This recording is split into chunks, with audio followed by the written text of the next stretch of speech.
अस्सलाम वालेकुम दोस्तों, मेरा नाम उमैर खलील है। आजकल आपने हर दूसरी न्यूज में मंकी पॉक्स वायरस का जिक्र सुना होगा। ये बीमारी पूरी दुनिया में बहुत तेजी से फैल रही है। तो आज हम इस वीडियो में देखेंगे कि इस बीमारी के क्या असरात हैं और इस बीमारी के लाहक होने के बाद इंसान कितनी देर तक जिंदा रहता है।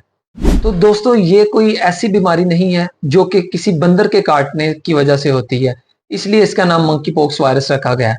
तो ऐसा बिल्कुल नहीं है। ये एक वायरल बीमारी है और उस वायरस का नाम मंकी पॉक्स वायरस है, क्योंकि फर्स्ट टाइम जब ये बीमारी डिस्कवर की गई थी 1958 में, तो जो जानवर एज अ सैंपल यूज हुआ था वो मंकी था। तो इस वजह से इसका नाम मंकी पॉक्स वायरस रख दिया गया है। मंकी पॉक्स वायरस भी दोस्तों स्मॉल पॉक्स फैमिली से ही ताल्लुक रखता है।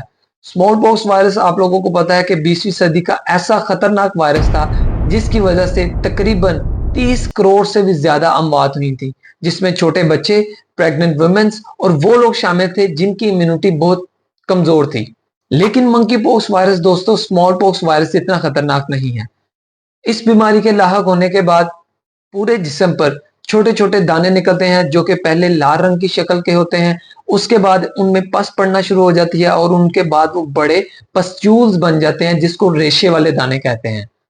तो एक सिम्टम्स तो ये रेशे वाले दानों की हो गई। दूसरा इसकी सिम्टम्स में सर दर्द, जोड़ों का दर्द और जिस्म के कई हिस्सों पर स्वेलिंग का हो जाना है।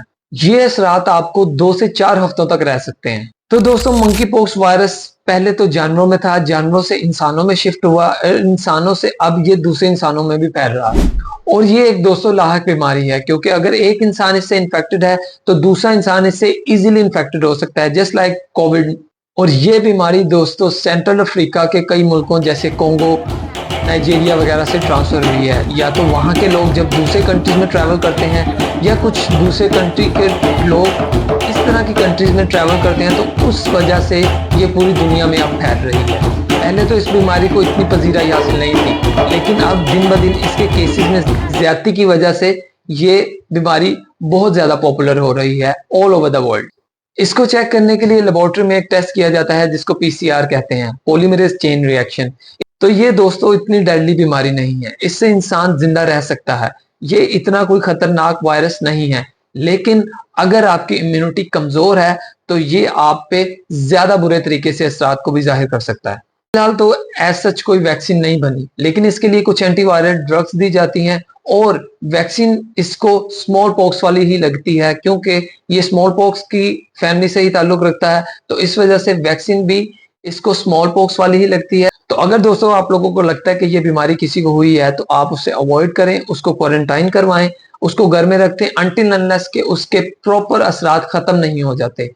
क्योंकि हमारी मोस्टली आदत होती है कि हम वहीं पे खारिज करके वही याद दूसरे लोगों को मिला रहे हैं, उसी तरह गले मिल रहे हैं। तो इस वजह से इस तरह की चीजों को अवॉइड करें अगर कोई इन्फेक्टेड पर्सन है, ताकि ये मजीद इस बीमारी से दूसरे लोग इन्फेक्ट ना हो।